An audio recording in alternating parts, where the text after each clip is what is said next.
Assalamu alaikum wa rahmatullahi wa barakatuh, my beloved sisters. Hope all of you are doing well. Inshallah, we'll continue with the permanent qualities, which has no opposites. We took till now two of them. The first one is the qalqala, and the second was as-safir, the whistling. Today, inshallah, we're taking the third of those permanent qualities with no opposites. And this is the one we are taking now, is the quality of اللين. اللين means the softness, and this is how we explain it linguistically, and also it means that we are reciting the letter with ease. It is easily pronounced, and it is produced with softness, and you can feel you can easily pronounce this letter. So those are the lean letters, are the waw, which is sakina and preceded by fatha, or the ya sakina, which is also preceded by fatha, like we have in Surah Quraysh is a very close example. The word khawf, the waw sakina preceded by fatha. The word bayt, the ya sakina preceded by fatha. So we call those letters the lean letters. So is it the same like maddu al-lin? Is not the same. In case of maddu al-lin, you have to find a second letter after the lean letters. If there is a second letter there due to stopping, so in that case we call it mad. It is mad, and at the same time it is lean letter. But if there is no sukoon and there is no stopping after this waw or this ya, so we are just calling it lean letters. We are not calling it mad and madleen. This is just want to confirm, not to confuse you. The other thing is we should know about the lean letters, the waw and the ya preceded by fatha, that we can merge it into the other letters following it if they are the same. For example, asaw wa kanu. Here the word asaw is waw sakina preceded by fatha. So this is the lean letter, waw preceded by fatha, and it's followed by another waw. Okay, so we can merge them together. We say asaw wa kanu. So here the waw for lean can be merged into the next letter, and this is not the case when it is just waw for mad. And what's the difference between the waw for mad and the waw for lean? The waw for mad will be preceded by dhamma. So this is the case in the mad. We have waw preceded by dhamma, ya preceded by kesra, like that. And we are not going to merge it into the next letter if it is the same in case of the mad. For example, amanu wa amilu. Amanu, this is the first waw, this is mad, this is not lean. Waw for mad, and it's followed by another waw. So here we are not merging the amanu with wa.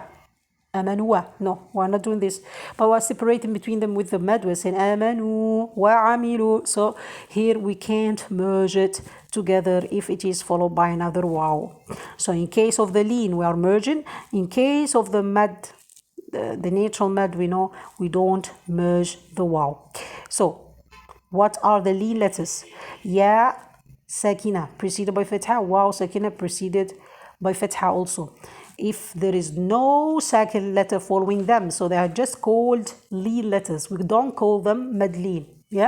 This is what I want to confirm about.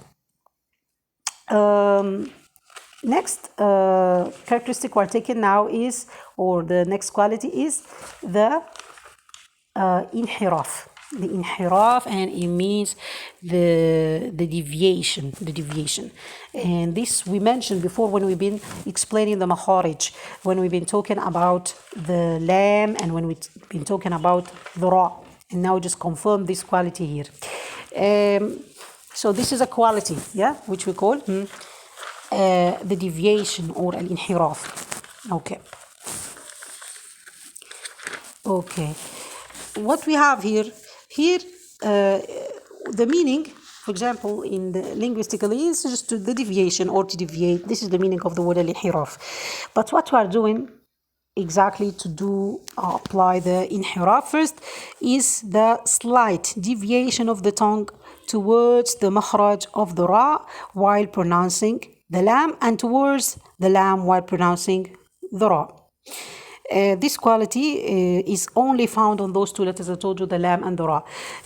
Here, what we are doing, what is happening? Here, the sound is deviated. Okay, here the sound is deviated from the place of the lam. Now, if you want to produce the lam, do you remember the makhraj? It was the sides of the tongue, but it is not the back sides, but the front sides. Yeah, so we do fold it like, and we do touch the gum of the upper teeth. L. And when we do this, here the makhraj is closed only from the tip of the tongue, while it is still open from the back. So that's why here the sound is deviated to the back. Yeah, which we call, in case of the lam, we deviate the sound in the two sides of the tongue from the back. Yeah, so the sound is returning back to the back sides of the tongue. From the left and from the right, they are we having the sound coming out. So this is what we call an inhiraf in case of the lam. How about the ra? Here, in case of the ra, we are using the tip of the tongue, if you remember. And in case of the ra, there is like the tongue is folded back, yeah, from the tip.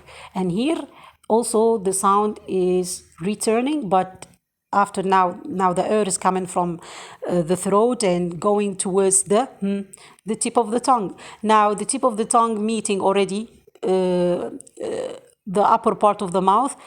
This is a blocked place, so the sound will return back again to the back side, and this is what we call the deviation of the sound. No, very important to say that it will deviate to become in the ra place or to become into the lam place. No, just it will be deviated. In case of the lam, it is enough just to say that it is deviated to the sides of the tongue from the back, and in case of the ra, to be deviated towards the back. Yeah, this is everything, but no need to mention that it in the lam is deviated to the ra, or the ra is deviated towards the makhraj of the lam. Yeah, so what we are saying is more clear, inshallah. Because if I say that the lam is deviated towards the makhraj of the ra, it means that now the lam became ra. And this is not correct. We're not changing the makhraj. We're just changing the sound. The sound is deviated, just the sound, not the makhraj itself, not the origin of the letter. No, it is not translated to another place, to another makhraj, to another place of another letter. Yeah, but it is just deviated towards the back sides of the tongue in case of the lam, and towards the back of the tongue in case of the ra. That's everything about what we call the deviation. Inshallah, next time we're taking to another permanent non-opposite qualities. Inshallah. Jazakumullah khair.